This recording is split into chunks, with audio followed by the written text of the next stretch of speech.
آپ تو بچے اور ہمارے بھی پیدائش سے پہلے ہی یہ ملک بنا. چند دن پہلے ہی ہمارے جنرل غلام محمد صاحب اور بریگیڈیئر اسلم نیاز صاحب بیٹھے ہوئے تھے تو یہ تقسیم کے وقت کی کہانی سنا رہے تھے. تو تھوڑی دیر کے بعد میں نہیں سن سکا، مجھے لگا جیسے میرا دل پھٹ جائے گا. ایسی انہوں نے کہانیاں سنائی. یہ دنیا میں واحد ملک ہے جس کے بنیاد میں گارا اور سیمنٹ نہیں ہے بلکہ 6 لاکھ انسانوں کی ہڈیاں ہیں جس پر اس ملک کو بنایا گیا ہے.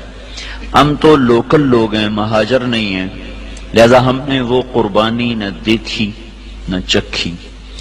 میرے والد صاحب کے ایک دوست تھے، وہ مہاجر تھے جالندھر کے. وہ کبھی کبھی ہمارے ڈیرے میں آیا کرتے تھے، بات کرتے تھے.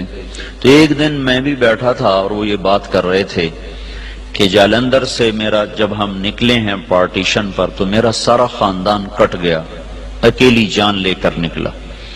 اور تھوڑی چھوٹی سی عمر بھی زیادہ نہیں تھی. تو دن میں چھپتا تھا کماد کے کھیت میں. اگست میں کماد اچھا خاصا بڑا ہو جاتا ہے. اور رات کو پھر میں سفر کرتا تھا اور مجھے کچھ پتہ نہیں میں کہاں جا رہا ہوں، میری کیا منزل ہے. مجھے صرف ایک فکر تھا کہ میں سکھوں کی تلوار سے بچ جاؤں. لہذا چلتے چلتے چلتے دریائے ستلج پہ پہنچ گیا. دریائے ستلج اس وقت میں جیتا جاگتا دریا تھا. اب تو وہ سو گیا بیچارہ کب کا.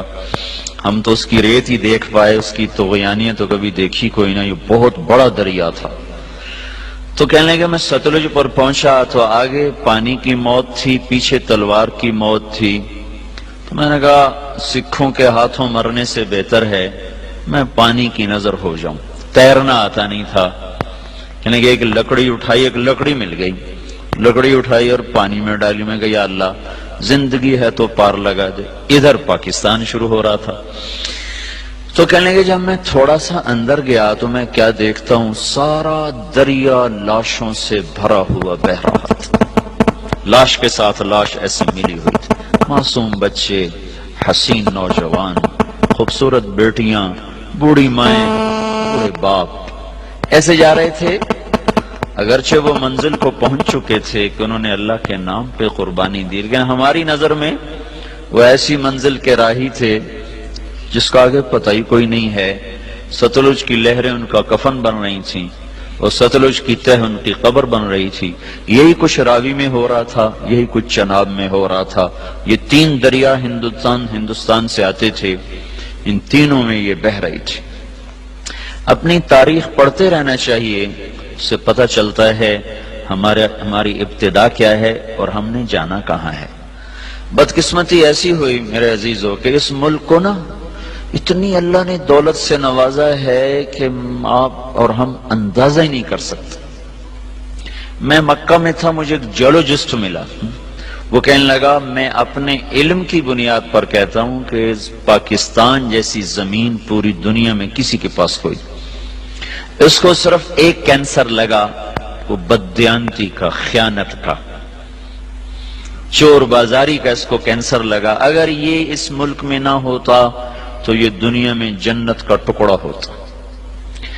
اور اس ملک کو میرے عزیزوں جو لوٹا ہے نا، وہ ان پڑھوں نے نہیں لوٹا، زمینداروں نے، تاجروں نے نہیں لوٹا، بڑے ہائی کلاس پڑھے لکھے لوگوں نے اس کو لوٹا ہے.